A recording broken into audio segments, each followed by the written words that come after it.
ओम शांति। 4 अक्टूबर 2025। बाबा के महावाक्य। मीठे बच्चे, श्रेष्ठ ते श्रेष्ठ बनने के लिए स्वयं भगवान तुम्हें श्रेष्ठ मत दे रहे हैं, जिससे तुम नरकवासी से स्वर्गवासी बन जाते हो। प्रश्न: देवता बनने वाले बच्चों को विशेष किन बातों का ध्यान रखना है?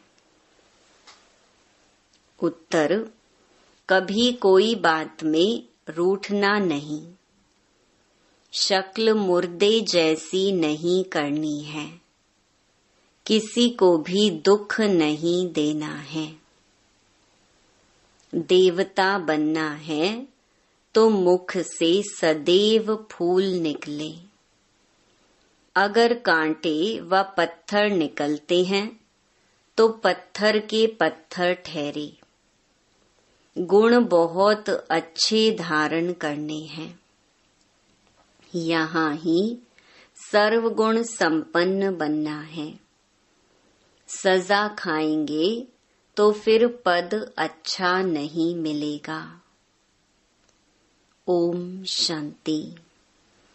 नए विश्व व नई दुनिया के मालिक बनने वाले रूहानी बच्चों प्रति रूहानी बाप बैठ समझाते हैं। यह तो बच्चे समझते हैं कि बाप आए हैं बेहद का वर्षा देने। हम लायक नहीं थे, कहते हैं हे प्रभु मैं लायक नहीं हूँ, मुझे लायक बनाओ।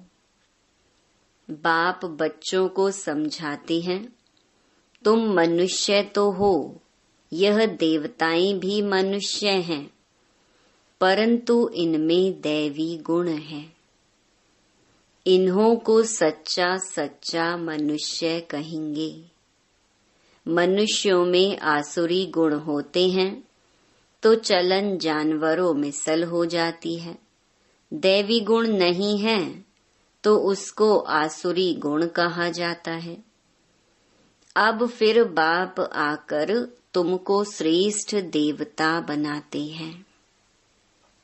सचखंड में रहने वाले सच्चे सच्चे मनुष्य यह लक्ष्मी नारायण है। इन्हों को फिर देवता कहा जाता है। इन्हों में दैवी गुण है। भल गाते भी हैं हे पतित पावन आओ। परंतु पावन राजाएं कैसे होते हैं, फिर पतित राजाएं कैसे होते हैं, यह राज कोई नहीं जानते। वह है भक्ति मार्ग। ज्ञान को तो और कोई जानता नहीं। तुम बच्चों को बाप समझाते हैं और ऐसा बनाते हैं। कर्म तो यह देवताएं भी सतयुग में करते हैं, परंतु पतित कर्म नहीं करते हैं। उनमें दैवी गुण है। छीछी काम न करने वाले ही स्वर्गवासी होते हैं।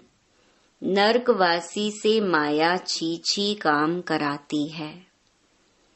अब भगवान बैठ श्रेष्ठ काम कराते हैं और श्रेष्ठ मत देते हैं कि ऐसे छीछी काम नहीं करो।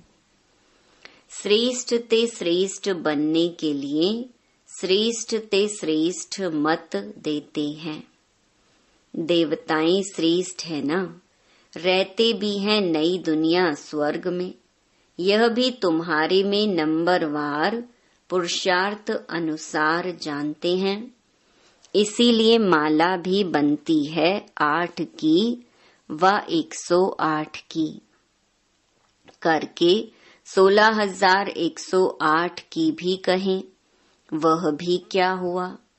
इतने करोड़ मनुष्य हैं, इनमें 16,000 निकले तो क्या हुआ। 1/4% भी नहीं। बाप बच्चों को कितना ऊंच बनाते हैं। रोज बच्चों को समझाते हैं कि कोई भी विकर्म नहीं करो। तुमको ऐसा बाप मिला है तो बहुत खुशी होनी चाहिए। तुम समझते हो कि हमको बेहद के बाप ने एडॉप्ट किया है। हम उनके बने हैं। बाप है स्वर्ग का रचयिता। तो ऐसे स्वर्ग का मालिक बनने के लायक सर्वगुण संपन्न बनना पड़े। यह लक्ष्मी नारायण सर्वगुण संपन्न थे। इन्हों के लायकी की महिमा की जाती है। फिर 84 जन्मों के बाद नालायक बन जाते हैं। एक जन्म भी नीचे उतरे तो जरा कला कम हुई। ऐसे धीरे धीरे कम होती जाती है। जैसे ड्रामा भी जूं मिसल चलता है ना। तुम भी धीरे धीरे नीचे उतरते हो तो 1250 वर्ष में 2 कला कम हो जाती है। फिर रावण राज्य में जल्दी जल्दी कला कम हो जाती है। ग्रहण लग जाता है। जैसे सूर्य चांद को भी ग्रहण लगता है ना। ऐसे नहीं कि चंद्रमा सितारों को ग्रहण नहीं लगता है। सबको पूरा ग्रहण लगा हुआ है। अब बाप कहते हैं याद से ही ग्रहण उतरेगा। कोई भी पाप नहीं करो। पहला नंबर पाप है देह अभिमान में आना। यह कड़ा पाप है। बच्चों को इस एक जन्म के लिए ही शिक्षा मिलती है, क्योंकि अभी दुनिया को चेंज होना है। फिर ऐसी शिक्षा कभी मिलती नहीं। बैरिस्ट्री आदि की शिक्षा तो तुम जन्म जन्मांतर लेते आए हो। स्कूल आदि तो सदा है ही। यह ज्ञान एक बार मिला बस। ज्ञान सागर बाप एक ही बार आते हैं। वह अपना और अपनी रचना के आदि मध्य अंत की सारी नॉलेज देते हैं। बाप कितना सहज समझाते हैं। तुम आत्माएं पाठधारी हो। आत्माएं अपने घर से आकर यहाँ पाठ बजाती हैं। उनको मुक्ति धाम कहा जाता है। स्वर्ग है जीवन मुक्ति। यहाँ तो है जीवन बंध। यह अक्षर भी यथार्थ रीति याद करने हैं। मोक्ष कभी होता नहीं। मनुष्य कहते हैं मोक्ष मिल जाए, अर्थात आवागमन से निकल जाएं, परंतु पाठ से तो निकल नहीं सकते। यह अनादि बना बनाया खेल है। वर्ल्ड की हिस्ट्री ज्योग्राफी हूबहू रिपीट होती है। सतयुग में वही देवता आएंगे, फिर पीछे इस्लामी बौद्धि आदि सब आएंगे। यह ह्यूमन झाड़ बन जाएगा। इनका बीज ऊपर में है। बाप है मनुष्य सृष्टि का बीज रूप। मनुष्य सृष्टि तो है ही, परंतु सतयुग में बहुत छोटी होती है। फिर धीरे धीरे बहुत वृद्धि होती जाती है। अच्छा, फिर छोटी कैसे होगी? बाप आकर पतित से पावन बनाते हैं। कितने थोड़े पावन बनते हैं। कोटों में कोई निकलते हैं। आधा कल्प बहुत थोड़े होते हैं। आधा कल्प में कितनी वृद्धि होती है। तो सबसे जास्ती संप्रदाय उन देवताओं की होनी चाहिए, क्योंकि पहले पहले यह आते हैं। परंतु और धर्मों में चले जाते हैं, क्योंकि बाप को ही भूल गए हैं। यह है एकज भूल का खेल। भूलने से कंगाल हो जाते हैं, भूलते भूलते एकदम भूल जाते हैं। भक्ति भी पहले एक की करते हैं, क्योंकि सर्व की सद्गति करने वाला एक है। फिर दूसरे किसी की भक्ति क्यों करनी चाहिए? इन लक्ष्मी नारायण को भी बनाने वाला तो शिव है ना। श्री कृष्ण बनाने वाला कैसे होगा? यह तो हो नहीं सकता। राजयोग सिखलाने वाला श्री कृष्ण कैसे होगा? वह तो है सतयुग का प्रिंस। कितनी भूल कर दी है, बुद्धि में बैठता नहीं है। अब बाप कहते हैं मुझे याद करो और दैवी गुण धारण करो। कोई भी प्रॉपर्टी का झगड़ा आदि है तो उनको खलास कर दो। झगड़ा करते करते तो प्राण भी निकल जाएंगे। बाप समझाते हैं इसने छोड़ा तो कोई झगड़ा आदि थोड़े ही किया। कम मिला तो जाने दो, उसके बदले कितनी राजाई मिल गई। बाबा बताते हैं मुझे साक्षात्कार हुआ विनाश और राजाई का, तो कितनी खुशी हुई। हमको विश्व की बादशाही मिलनी है, तो यह सब क्या है? ऐसे थोड़े ही कोई भूख मरेंगे। बिगर पैसे वाले भी पेट तो भरते हैं ना। मम्मा ने कुछ लाया क्या? कितना मम्मा को याद करते हैं। बाप कहते हैं याद करते हो, यह तो ठीक है, परंतु अभी मम्मा के नाम रूप को याद नहीं करना है। हमको भी उन जैसी धारणा करनी है। हम भी मम्मा जैसे अच्छा बनकर गद्दी लायक बने। सिर्फ मम्मा की महिमा करने से थोड़ी हो जाएंगे। बाप तो कहते हैं माँ मेकम याद करो। याद की यात्रा में रहना है। मम्मा जैसा ज्ञान सुनाना है। मम्मा की महिमा का सबूत तब हो जब तुम भी ऐसे महिमा लायक बनकर दिखाओ।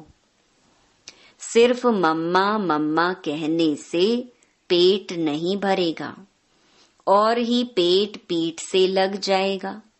शिव बाबा को याद करने से पेट भरेगा। इस दादा को भी याद करने से पेट नहीं भरेगा। याद करना है एक को, बलिहारी एक की है। युक्तियां रचनी चाहिए सर्विस की, सदैव मुख से फूल निकले। अगर कांटे पत्थर निकलते हैं तो पत्थर के पत्थर ठहरे।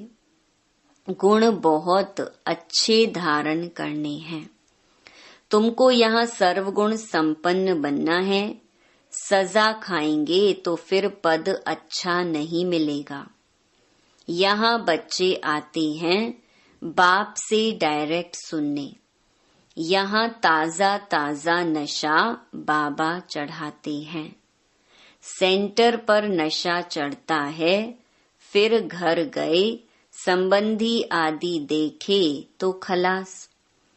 यहाँ तुम समझते हम बाबा के परिवार में बैठे हैं, वहाँ आसुरी परिवार होता है। कितने झगड़े आदि रहते हैं। वहाँ जाने से ही कीचड़ पट्टी में जाकर पड़ते हैं। यहाँ तो तुमको बाप भूलना नहीं चाहिए। दुनिया में सच्ची शांति किसको भी मिल ना सके। पवित्रता, सुख, शांति, संपत्ति सिवाय बाप के कोई दे नहीं सकता। ऐसे नहीं कि बाप आशीर्वाद करते हैं, आयुष्मान भव, पुत्रवान भव। नहीं, आशीर्वाद से कुछ भी नहीं मिलता, यह मनुष्यों की भूल है। सन्यासी आदि भी आशीर्वाद नहीं कर सकते। आज आशीर्वाद देते, कल खुद ही मर जाते। पोप भी देखो कितने होकर गए हैं। गुरु लोगों की गद्दी चलती है, छोटेपन में भी गुरु मर जाते हैं, फिर दूसरा कर लेते, या छोटे चेले को गुरु बना देते हैं। यह तो बाप दादा है देने वाला। यह लेकर क्या करेंगे? बाप तो निराकार है ना, लेंगे साकार। यह भी समझने की बात है। ऐसा कभी नहीं कहना चाहिए कि हम शिव बाबा को देते हैं। नहीं, हमने शिव बाबा से पदम लिया, दिया नहीं। बाबा तो तुमको अनगिनत देते हैं। शिव बाबा तो दाता है, तुम उनको देंगे कैसे? मैंने दिया, यह समझने से फिर देहे अभिमान आ जाता है। हम शिव बाबा से ले रहे हैं। बाबा के पास इतने ढेर बच्चे आते हैं, आकर रहते हैं तो प्रबंध चाहिए ना। गोया तुम देते हो अपने लिए, उनको अपना थोड़े ही कुछ करना है। राजधानी भी तुमको देते हैं, इसीलिए करते भी तुम हो। तुमको अपने से भी ऊंच बनाता हूँ। ऐसे बाप को तुम भूल जाते हो। आधा कल्प पूज्य, आधा कल्प पुजारी।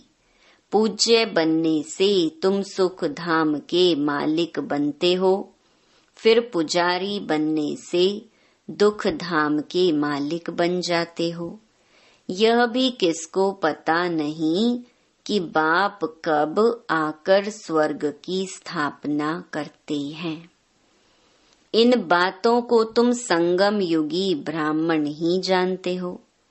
बाबा इतना अच्छी रीति समझाते हैं, फिर भी बुद्धि में नहीं बैठता। जैसे बाबा समझाते हैं ऐसे युक्ति से समझाना चाहिए। पुरुषार्थ कर ऐसा श्रेष्ठ बनना है। बाप बच्चों को समझाते हैं, बच्चों में बहुत अच्छे दैवी गुण होने चाहिए। कोई बात में रूठना नहीं, शक्ल मुर्दे जैसी नहीं करनी है। बाप कहते हैं ऐसे कोई काम अभी नहीं करो। चंडी देवी का भी मेला लगता है। चंडिका उनको कहते हैं जो बाप की मत पर नहीं चलती, जो दुख देती हैं। ऐसी चंडिकाओं का भी मेला लगता है। मनुष्य अज्ञानी है ना, अर्थ थोड़े ही समझते हैं। कोई में ताकत नहीं, वह तो जैसे खोखले हैं। तुम बाबा को अच्छी रीति याद करते हो तो बाप द्वारा तुम्हें ताकत मिलती है। परंतु यहाँ रहते भी बहुतों की बुद्धि बाहर में भटकती रहती है। इसीलिए बाबा कहते हैं यहाँ चित्रों के सामने बैठ जाओ तो तुम्हारी बुद्धि इसमें बिजी रहेगी। गोले पर, सीढ़ी पर किसको समझाओ तो बोलो सतयुग में बहुत थोड़े मनुष्य होते हैं, अभी तो ढेर मनुष्य हैं। बाप कहते हैं मैं ब्रह्मा के द्वारा नई दुनिया की स्थापना कराता हूँ, पुरानी दुनिया का विनाश कराता हूँ। ऐसे ऐसे बैठ प्रैक्टिस करनी चाहिए। अपना मुख आपे ही खोल सकते हैं। अंदर में जो चलता है वह बाहर में भी निकलना चाहिए। गूंगे तो नहीं हो ना, घर में रड़ियां मारने के लिए मुख खुलता है, ज्ञान सुनाने के लिए नहीं खुलता। चित्र तो सबको मिल सकते हैं, हिम्मत रखनी चाहिए। अपने घर का कल्याण करें। अपना कमरा चित्रों से सजा दो तो तुम बिजी रहेंगे। यह जैसे तुम्हारी लाइब्रेरी हो जाएगी। दूसरों का कल्याण करने के लिए चित्र आदि लगा देना चाहिए। जो आए उनको समझाओ। तुम बहुत सर्विस कर सकते हो। थोड़ा भी सुना तो प्रजा बन जाएंगे। बाबा इतनी उन्नति की युक्तियां बतलाते हैं। बाप को याद करो तो तुम्हारे विकर्म विनाश होंगे।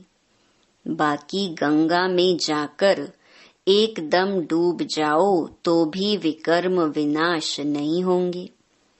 यह सब है अंधश्रद्धा। हरिद्वार में तो सारे शहर का गंध आकर गंगा में पड़ता है। सागर में कितना गंध पड़ता है। नदियों में भी किचड़ा पड़ता रहता है। उससे फिर पावन कैसे बन सकते। माया ने सबको बिल्कुल बेसमझ बना दिया है।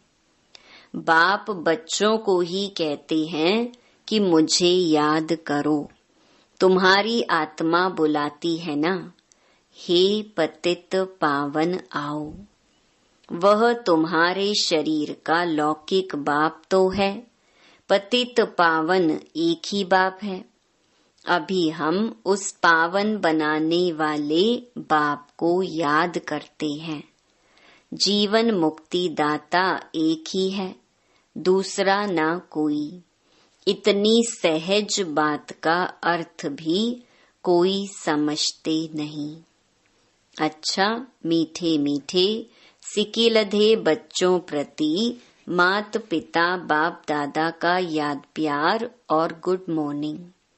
रूहानी बाप की रूहानी बच्चों को नमस्ते। धारणा के लिए मुख्य सार। पहला, मुख से ज्ञान रतन निकालने की प्रैक्टिस करनी है। कभी मुख से कांटे व पत्थर नहीं निकालने हैं। अपना और घर का कल्याण करने के लिए घर में चित्र सजा देने हैं। उस पर विचार सागर मंथन कर दूसरों को समझाना है। बिजी रहना है। दूसरा, बाप से आशीर्वाद मांगने के बजाय उनकी श्रेष्ठ मत पर चलना है। बलिहारी शिव बाबा की है, इसीलिए उन्हें ही याद करना है। यह अभिमान न आए कि हमने बाबा को इतना दिया। वरदान, बाप समान स्थिति द्वारा समय को समीप लाने वाले तत्त्वम के वरदानी भव। अपनेपन को मिटाना अर्थात बाप समान स्थिति में स्थित होकर समय को समीप लाना। जहाँ अपनी देह में या अपनी कोई भी वस्तु में अपनापन है, वहाँ समानता में परसेंटेज है। परसेंटेज माना डिफेक्ट।